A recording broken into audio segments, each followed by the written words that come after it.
Having worked on 60 Minutes for 11 years, I went directly in to Go Back, and I think the difference is, well, the similarity is they're both trying to achieve the same thing in that you're trying to make a very complex and difficult subject perhaps palatable to the public. And 60 Minutes at its best does that very well through its reporters and telling a story through their eyes. But I think with Go Back, it's hit upon a kind of format that makes that telling much more accessible to the public. And I think that's the strongest thing about the program, especially with this one, because you've got very knowledgeable people, but you're putting them in very real situations. And you've got these people that like Peter Reith, where the public is used to seeing them a certain way, and suddenly, I had someone the other day say they've seen the promo and there's Peter Reith in, looking very shabby. And that alone is something very relatable for them. And they're more likely to listen. They're more likely to take in the message if you're giving them in that kind of way. I mean, you can do a lot of programs about refugees, but this is one that really cuts through. The shoot was 3 weeks long, and it was probably one of the toughest I've done, but I kind of expected that. And I was coming from 60 Minutes where I hadn't been on the road for a number of years, so I wondered if I knew how to do it anymore.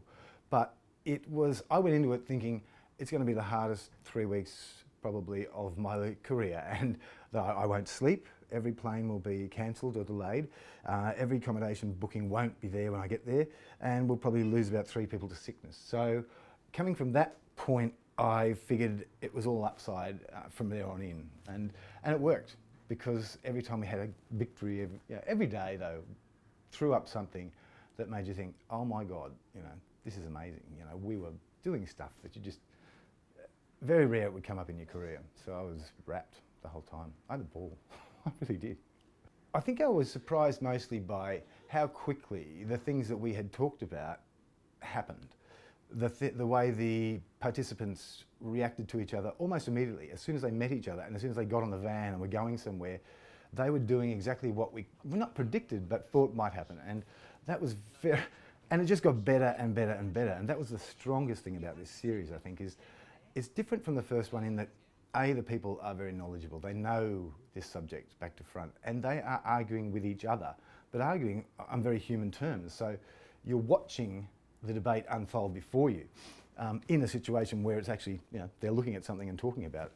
But the interactions was something that we hoped might happen but didn't quite expect.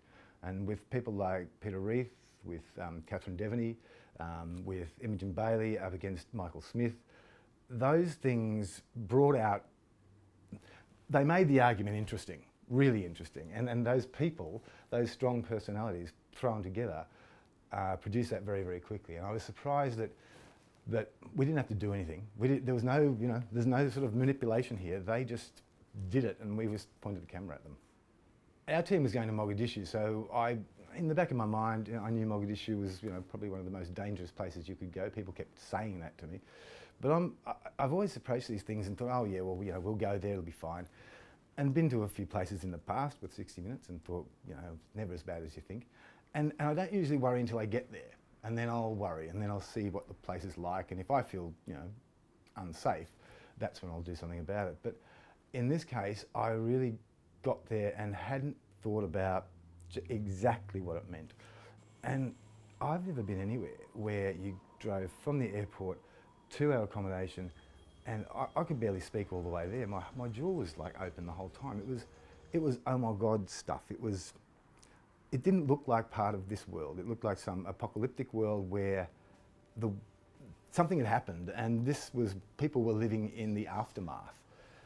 And the fact that that was going on in the 21st century and the world had allowed it to happen, I don't know, it gave you this, I didn't know how to feel. And I think the participants all said that at the same time when we're trying to get reactions out of them.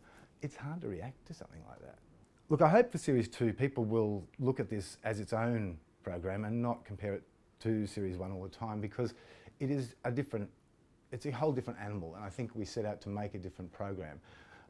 Not that the success of the first one was phenomenal, but you needed to take that a step further, and that's been done quite successfully, I think, because of the people who are involved and the level of their knowledge. They are looking at a situation and they're comparing what they think they know about it to what is actually in front of them. And so you get a whole different level of information. And I'm hoping that that makes this even more, because the level of argument has been raised a little and the conversation is even more detailed. I think people will get even more about, in terms of information about refugees out of it.